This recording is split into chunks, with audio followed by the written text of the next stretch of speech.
Abbott, what time is it? It's time for the Abbott and Costello Show. We're on the air for ABC here in Hollywood. Well, what are we waiting for? Let's go with the Abbott and Costello Show.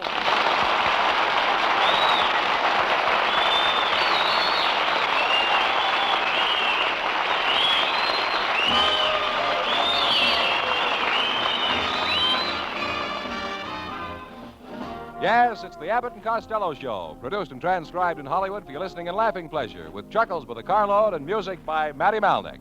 So hold on to your chairs, folks, for here they are, Bud Abbott and Lou Costello.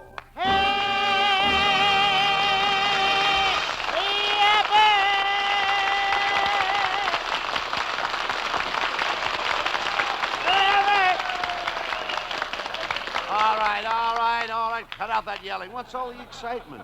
Well, I went to a party last night, Abbott. There were 30 girls there. Not one of them would dance with me or even talk to me. You didn't have any fun then? No, I was as lonesome as Fred Allen on Sunday night. I thought you were such a big shot with the girls. I don't believe you ever had a girl. Oh, yes, I did, Abbott. I had a very beautiful little blonde once, and everything was swell until one day she ran off to Florida. She married a guy, and now she has 5 children. After that, we just sort of drifted apart. She had...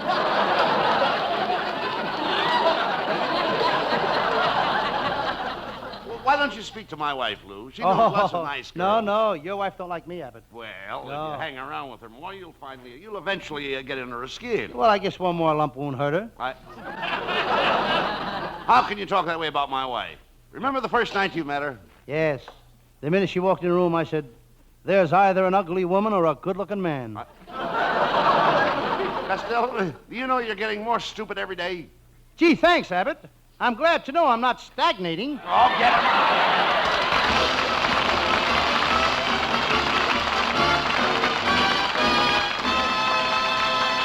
Before the boys get any further involved in nonsense, here's a thought that makes good sense.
All right, Costello, stop that hollering. What's that thing you've got under your arm? That's my new Harry Truman rifle. A Harry Truman rifle? Yes, a .48 repeater.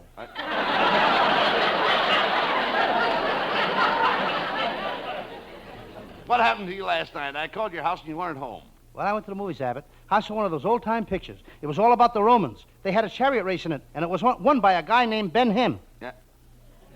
You dummy, you mean Ben-Hur, not him, her. They were all dressed up in them bed sheets. You couldn't tell the hymns from the herd. Well, if you'd gone to school, Lou, you'd known the story of Ben-Hur. Did you go to school, Abbott? Oh, certainly. I started in nursery school, then I went to kindergarten. So what? I started in nursery school. I went to kindergarten. And I went from kindergarten to grammar school. So what? I went to kindergarten to grammar school. I went from grammar school to high school. Do you think there'll be a shortage of meatballs this summer? Costello, you've got the brain of a monkey. I'll bet you I have not. Yeah? What do you want to bet? 15 bananas. Trying to insinuate that I'm ignorant? Abbott, you're nothing but a Hollywood character. Oh, what's a Hollywood character? A jerk with a personality. I'll ignore that remark because of your ignorance. Who's ignorant? When I went to school, I specialized in history. I can name off all the most important dates in history. All right, go ahead. Name some important dates. Well, I will. There's 1492, 1776, 1812, 1917, Rita Hayworth. Now, wait a minute. Rita Hayworth is not an important date. Ali Khan seems to think so. Costello, why don't you listen to me? Take my advice once in a while. I'm your friend. I realize that you're an idiot, and I want to assist you, Lou. What good can you do me? You're just an assistant to an idiot. Well, just look at you. You're dumpy, squatty. Now, hold it, Abbott. What do you now, mean? Hold it. What do you I'll mean? go for so much, and that's all. Now, it's not my fault that I didn't grow tall like the other boys. When I was a little boy over in Scotland, I used to play the bagpipes, but it gave me pneumonia. Wait a minute. Now, look. Wait a minute. How could playing the bagpipes give you pneumonia? There was a leak in the bag, and the air kept blowing up my kilts.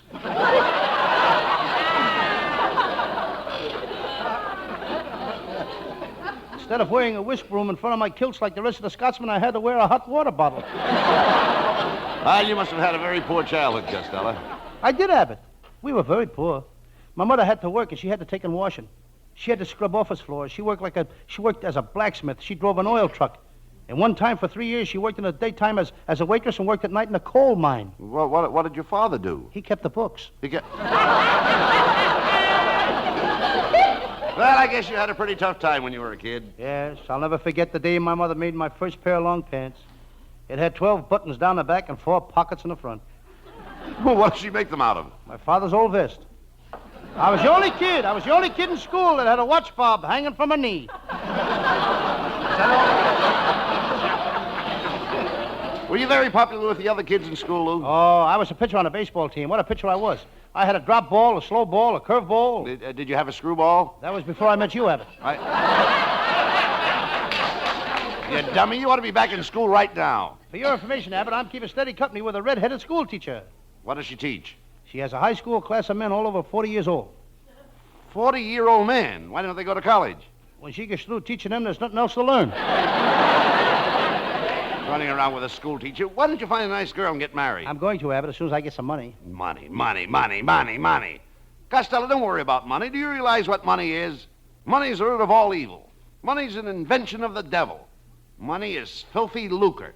Money causes misery. Money. That's what I think of money. May the Bank of America have mercy on your soul.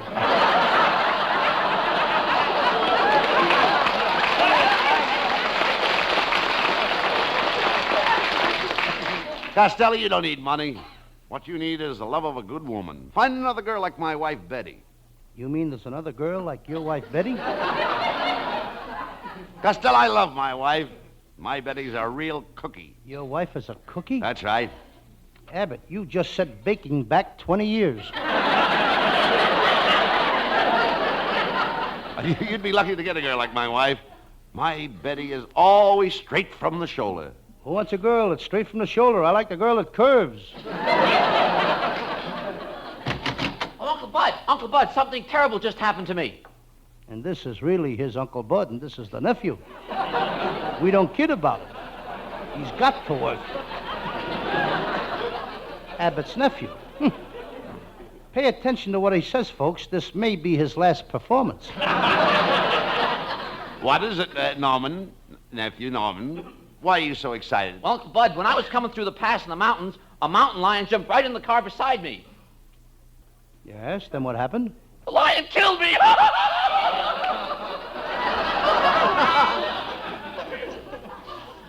Wait a minute, Norman. You're not dead. Stop crying. You're working on the Abbott and Costello show. You're still living. You call this living?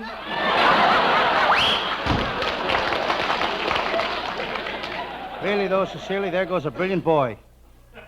His brain is on a slow boat to the Mail Brothers. Now, you lay off, Norman. He's a very intelligent boy. He's always studying and reading. It wouldn't hurt you to do a little reading once in a while. Oh, Abbott, I do plenty of reading. When I was 7 years old, I started my first book, Little Red Riding Hood. I rented it from the library.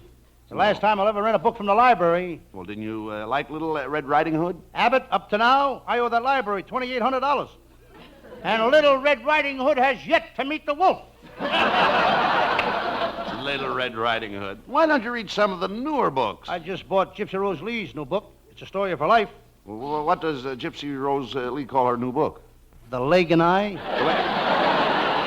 Why don't you read something educational, Lou? I am, Abbott. I just bought a book on inventions. It tells all about new gadgets. I bought one yesterday for my Aunt May. What kind of a gadget did you buy for your Aunt May? It's a new girdle that's made from surplus paratrooper's harness, and it's a handy little thing.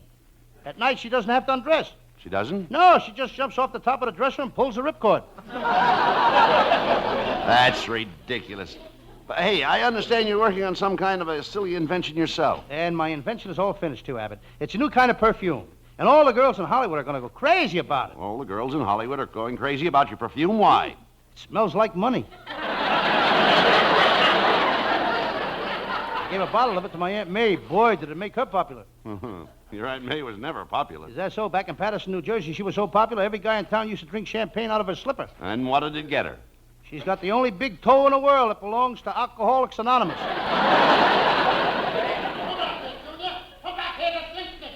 Eat your spinach. I won't eat it. I won't eat it. No, I won't eat it. Mister, what's going on here? That's this darn kid of mine. He won't eat his spinach. Junior, you've got to eat your spinach. I ain't gonna do it. I don't like spinach.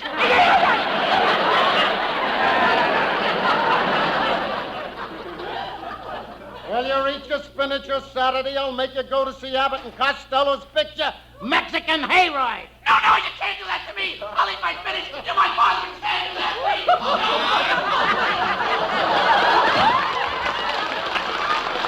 Abbott, I'd like to take that kid over to Santa Anita Saturday. What for? I want to drop him in a claiming race. Well, hello, boy. Hey, look, Costello, it's Veola. Viola, you look very lovely tonight. Viola, I understand that you and Costello had a date last night. Where'd you go? Well, Costello had a terrible time making up his mind where to take me. Well, you see, I was trying to make up my mind between Ciro's and the Macombo. But we finally went. Where? To a hamburger stand between Ciro's and the Mocambo. Well, don't you worry, Viola. After we're married, things will be different. We'll have lots of little ones, and they'll all look like me. Oh, gee, I'd always planned on having children. I'd plan on having a few laughs here. Are you sure you're reading the same script? Lou, you shouldn't be jealous of me. I don't want to be a comedian. I don't want to make people laugh. Okay, then you read my lines. Costello, you can't be funny without me. You need me. Why, where would Edgar Bergen be without Charlie McCarthy? Where would Amos be without Andy? That's true. Certainly. One thing goes with the other. Like Dorothy L'Amour. Where would she be without her sarong? I don't know, but I sure would like to be there. Costello, I think you're girl crazy. I'm not the girl for you. But, Viola, you can't leave me. What would I do without you? Don't worry about that. I'll fix you up with a girlfriend of mine. Oh, you'll be just crazy about this girl. When she meets you, she'll rush over and she'll throw her arms around you like this. Yes. And she'll squeeze you like this. Yes. And she'll kiss you like this, and this, and this, and this. There, now what do you think of that? When am I going to meet this girl?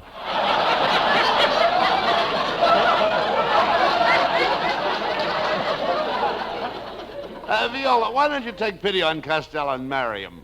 Then you'll be known as Mrs. Louis G. Costello. G? Oh, what does the G stand for, Costello? Don't you tell her, Abbott. Come on now. What does it stand for? George? No, I don't want to tell you. Oh, come on, Costello. What does the G stand for? Oh, do I have to tell you? Yes. Stands for Gloria. Gloria. Yes, my mother always wanted a girl, and my father didn't have the heart to tell her. Viola, why don't you forget Costello and come to the movies tonight and see our latest picture, Mexican Hayride? Oh, thanks, Bud, but I saw the picture already. Oh, you did? Tell me. How did you like my acting? Well, it was... I'd say... Well, let me put it this way. Sure. You know how Van Johnson has that dramatic touch? Oh, yes. And how Clark Gable has that forceful personality? Yes? And how Gregory Peck gives that little artistic extra something? Yeah. But what about me? Costello, can you drive a taxi cab? Oh, now get this girl out of here, will you? Come on.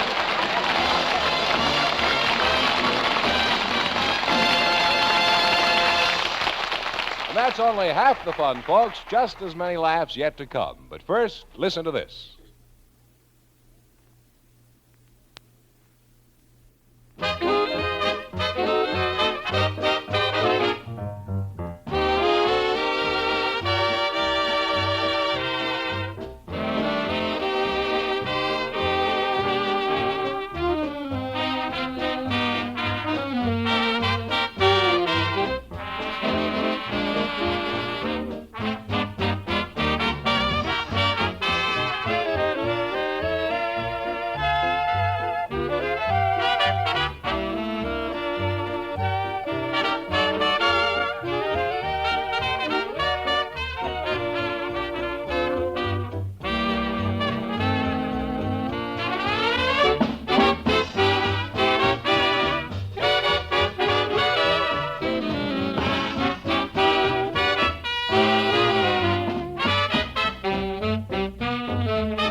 And now the spotlight turns to Hal Winters, our singing star. Here he is with Matty Malnick and his orchestra.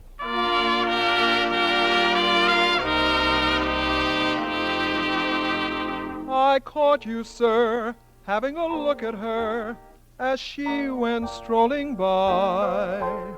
Now, didn't your heart beat boom, boom, boom, boom, boom, and didn't you sigh a sigh? I warn you, sir, don't start to dream of her. Just bid such thoughts be gone, or it'll be boom, boom, boom, boom, boom, boom, boom, boom, boom, boom, from then on.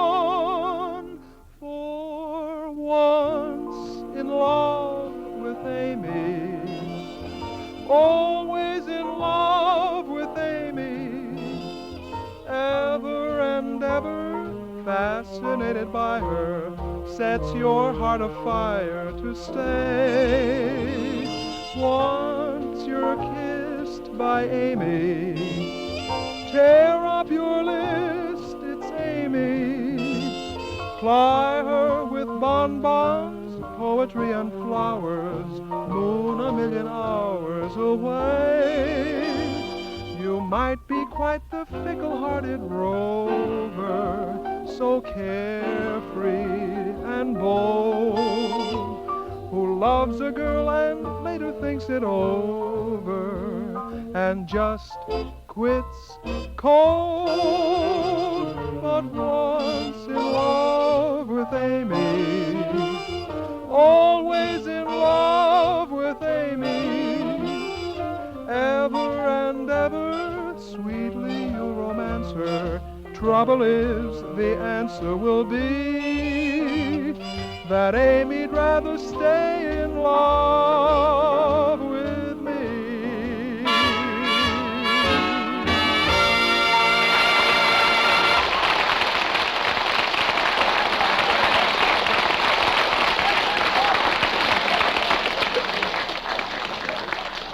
Hey, Costello, come here.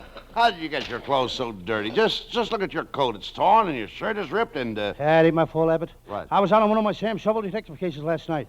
I investigated a robbery at the fraternity house in UCLA. But I miscalculated. Got into one of the girls' dormitories. How did you manage to do that? By careful miscalculation. Costello, instead of running around nights on those silly Sam Shovel cases, you should stay home. Oh, I do stay home a lot, Abbott. Every night last week I stayed home. I cleaned the house. I got a terrible servant problem. I find it very difficult to hold a maid. Now, what makes it so difficult for you to hold a maid? My mother keeps walking in the room. Never mind that. I understand you took your brother Pat to the movies last night. Oh, yes. But I ain't taking Pat to the movies no more. He acts very strange. The minute we got into the movie, Pat put his hat under the seat. Well, what's strange about that? What's the men put their hat under the seat? While their head is still in it. Oh, talk sense. Hey, wait a minute. Come here. What is that big manuscript you're carrying under your arm? Well, I didn't want to tell you, but it's a book that I wrote. A book you wrote? It's the first chapter. The hero is threatened by a mad doctor who tries to remove his head. In the second chapter, he meets a demented butcher who tries to put him in a meat grinder. Then it ends where three maniacs tie him to a tree and a squadron of wild woodpeckers peck holes in him. But nobody wants to publish it. Why not? I guess people are sick of them mushy love stories. What is your Sam Shovel detective story about tonight? Well, tonight I do one of my most famous cases. I call it the case of the photographer who was stuck up in a dark room, or he was caught with his prints down. Well, sounds terrible, but let's do it. And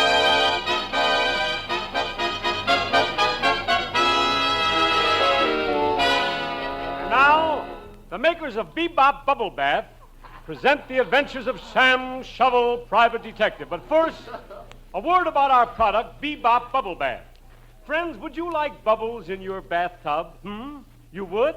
Well, why not call up Bubbles and see if she needs a bath? Ladies, try Bebop Bubble Bath. We don't ask you to buy the large size, mind you. Just try a trial size package. It contains a 7-year supply. You'll find that if you use Bebop Bubble Bath every day for 7 years, you'll have skin just like a baby. A baby alligator. Listen to what people all over the country are saying about Bebop Bubble Bath. In Kansas. Give me Bebop Bubble Bath. In New Jersey. Give me Bebop Bubble Bath. In Oregon. Give me Bebop Bubble Bath. In Virginia. Give me liberty or give me death. That Patrick Henry never gives up. And now the makers of Bebop Bubble Bath bring you your favorite thriller mystery. Here he is, Sam Shovel, Private Detective.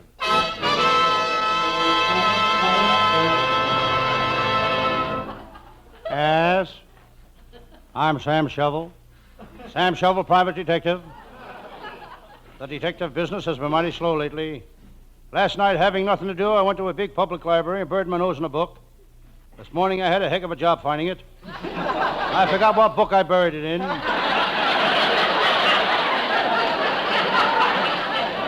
Here comes my secretary now. Did you call me Mr. Shovel? Don't be silly. Why should I call you Mr. Shovel? My name is Mr. Shovel. By the way, Miss Jones, did you find a file on that crook Joe Kirk? What's his name? Who? Joe Kirk. Never heard of him. Miss Jones, you and I have got to work late in the office tonight. Are you prepared? Oh, yes. I brought my brass knuckles, my fencing mask, and a baseball bat. Clever girl. She's so stylish. She was voted one of the 10 best-dressed women in Azusa. That's not so remarkable when you consider there's only 9 other women in Azusa.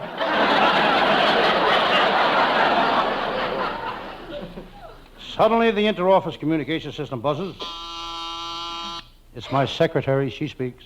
Mr. Shovel, there are 2 men here to see you about a case. Mr. Cohen and Chief Lightfoot Running Deer. I'll see the Indian first. You can go in now, Mr. Cohen. The cops have certainly got their hands full these days. Full of 5s, 10s, 20s. I think of my pal, Lieutenant Abbott of the Homicide Squad. Abbott has been on the police force for 20 years. He knows which side his bread is buttered on.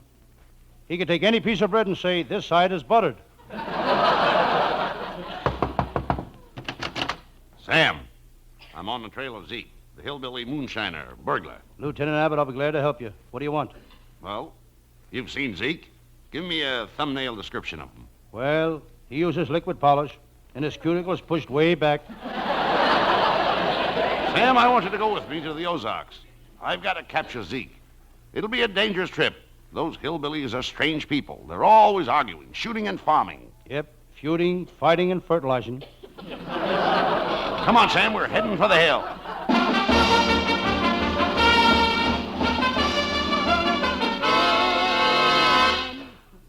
Lieutenant Abbott and I arrived in the hillbilly country. Sam, these hillbillies are strange people, but you'll have to admit they're solid citizens. They've got both feet on the ground.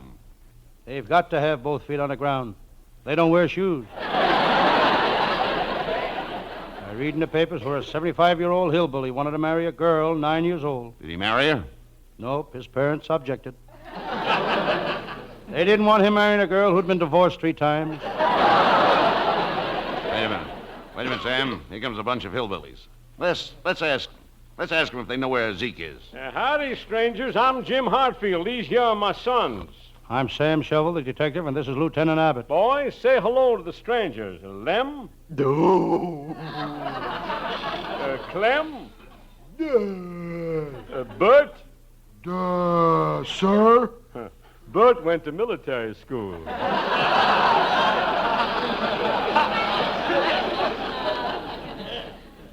I don't like the looks of these guys, Abbott. The skinny one has got an ear of corn and 2 pumpkins. So what? They're farmers, and farmers have corn and pumpkins. Growing out of their heads. Well, gotta go now. We're working on the farm. 2 weeks ago, we dug a hole. Last week, we dropped a seed in it. And today, we're going to cover it up. Do you always work that hard? Yeah, except when the weather gets bad, then it slows us up a little. So long. Boy, is that guy lazy. If he was a chicken, eggs and television sets would be the same price. Never mind him, Sam. We've got to find Zeke, the moonshiner. Hey, look over there behind those bushes. There's Zeke's. There's Zeke. The moonshiner's still. Come on.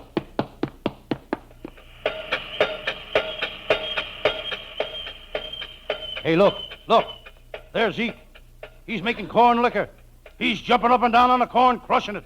Hold on there, Zeke. We've got you covered. You're under arrest. Stop mashing that corn with your feet. What are you doing? I'm making some 90 proof corn liquor. And tomorrow I'm going to make some that's 100 proof. How do you do that? For that, I take off my shoes.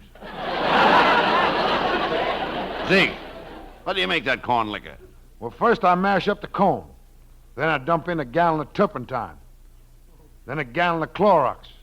And 2 quarts of juniper juice. Don't you put no alcohol in it? What?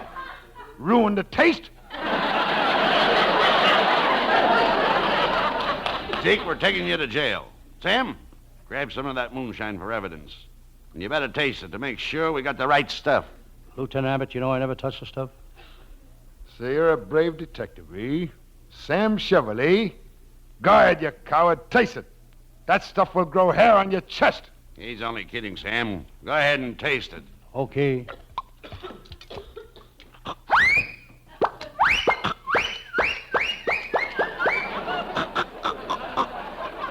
Sam! Speak to me, Sam! Don't stand there, Lieutenant. Call a barber. This hair is so thick I can't see where I'm going. Get me out of here!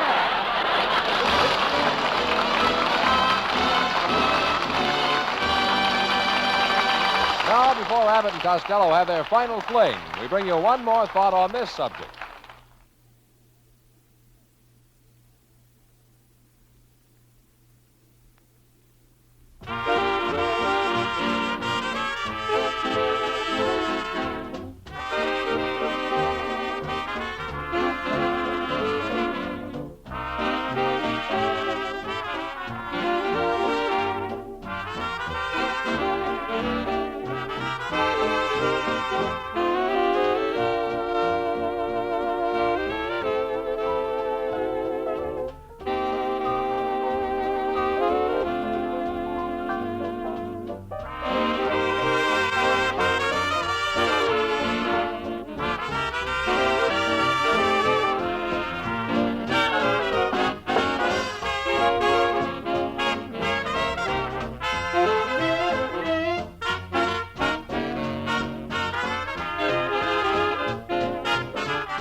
Costello, why don't you tell the folks about your next week's Sam Shovel story? Folks, my ex-Sam Shovel story takes place in a chewing gum factory. I call it the case of the beautiful blonde who fell into a vat of soft gum, or there's good chews tonight. Yes, and our writers are working on the case right now. Our writing staff is headed by Eddie Foreman with Paul Conlon, Pat Costello, Martin Raggaway, and Len Stern. And our producer is Charles Vander. Be sure to be with us next Thursday night. Good night, folks. Good night, everybody in Patterson. Good night, come on. Aunt May, Uncle Mike, Uncle Tom, Aunt Eva. Listen each Thursday night at this time for another great Abbott and Costello show, produced and transcribed in Hollywood. Be sure to stay tuned for the outstanding entertainment which follows throughout the evening on this ABC station.